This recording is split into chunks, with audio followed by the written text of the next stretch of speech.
নমস্কার বন্ধুরা, কেমন আছো সবাই? আশা করি সবাই খুব ভালো আছো আর আমিও খুব ভালো আছি। পেটুক বাঙালি ঘরকন্না চ্যানেলের আরও একটা নতুন ব্লগে তোমাদের স্বাগত জানাই। আর আজকে আমি নিয়ে চলে এসেছি হোমমেড প্রোটিন পাউডারের রেসিপি। খুব কম খরচে আর খুব ইজিলি তোমরা এটা বাড়িতেই বানিয়ে নিতে পারবে টেস্টি টেস্টি প্রোটিন পাউডার। এখানে দেখো, একটা কড়াই ভালো করে গরম করে নিয়ে এখানে একটা ছোট কাপ মেপে আমি সব দিয়েছি। কাপটা আমি পরে দেখাবো। প্রথমে আমি দিয়েছি আলমন্ড বা আমন্ড যাই বলো, সেটা হালকা আঁচে ভালো করে ভেজে নিয়েছি, মানে আঁচটা লো টু মিডিয়ামেই রাখতে হবে। এবার দেখো, এখানে সয়াবিনের বীজ ওই যে কাপটা আমি নিয়েছি ওই কাপের মাপেই কিন্তু আমি নিয়েছি। দেখো, হালকা করে ভেজে নিতে হবে। এবার আমি কাজু বাদাম নিয়েছি ঠিক একই পরিমাণে নিয়ে এবার আমি ভেজে নিচ্ছি। আর আঁচটা থাকবে লো টু মিডিয়ামে, পুড়ে গেলে কিন্তু একদম চলবে না। আর এগুলো প্রত্যেক কটাই কিন্তু আলাদা আলাদা করেই ভাজতে হবে।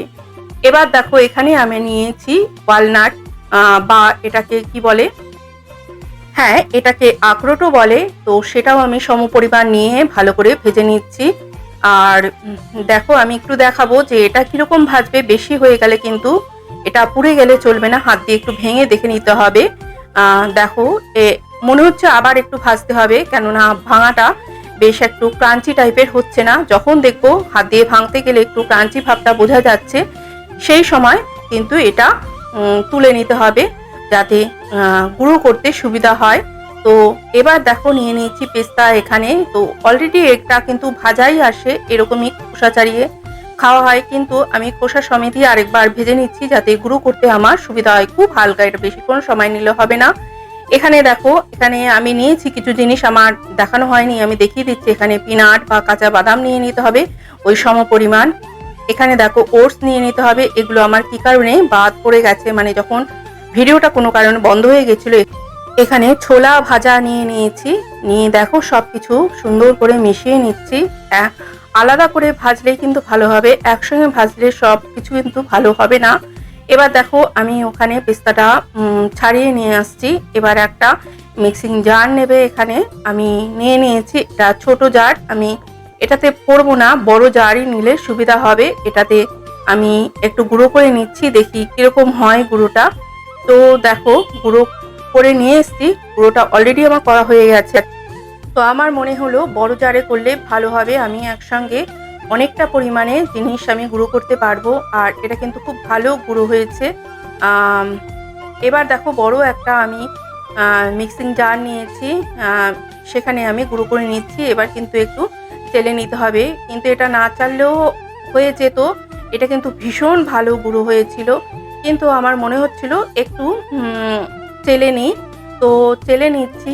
চেলে নেওয়ার পরে দেখো এরকম বেরিয়েছে যে এটার সঙ্গে আরও কিছু আমি মেশাবো। এখানে একটা কোকো পাউডার আমি নিয়েছি, এটা কত পরিমাণ আছে আমি ডেসক্রিপশানে দিয়ে দেবো, এই মুহূর্তে আমার ওটা মনে নেই।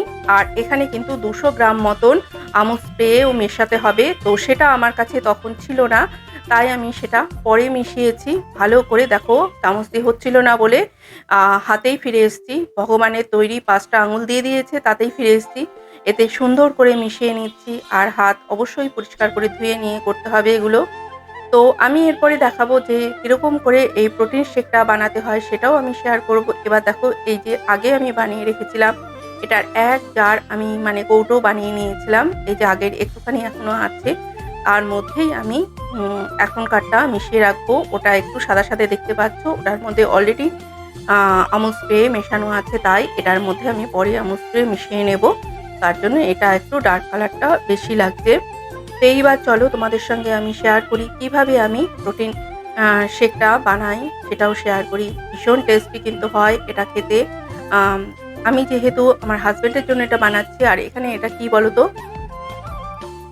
চালনিতে চালার পরে যে যেগুলো বেরিয়েছিল সেটা এরকম গোল গোল করে রাখছি, কেননা এটা অনেক কিন্তু উপকারী একটা জিনিস, এটা ফেলে দিলে একদমই চলবে না।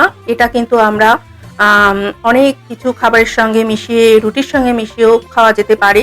আমি তো এই শেকের সঙ্গে দিয়েই আমি এটা ইউজ করব।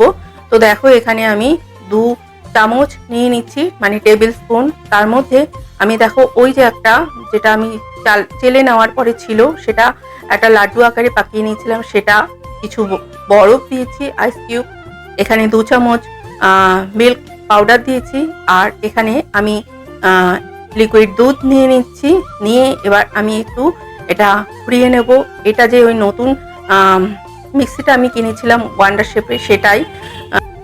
তোমরা যদি কেউ মনে করো এখানে আলাদা করে লিকুইড দুধ দেবে না, কেননা এর মধ্যে অলরেডি আমুল স্প্রে মেশাতে হবে বা গুঁড়ো দুধ যেটা সেটা মেশাতে হবে, সেটাও তোমরা শেক করে খেতে পারো, সেটাও কিন্তু খেতে ভীষণ টেস্টি হবে। আর আরেকটু টেস্টি বানানোর জন্য এখানে অবশ্যই এই লিকুইড দুধটা ব্যবহার করতে হবে। আজকের মতন টাটা বন্ধুরা, ভালো থেকো, সুস্থ থেকো, হাসি খুশি, হ্যাপি, পজিটিভ।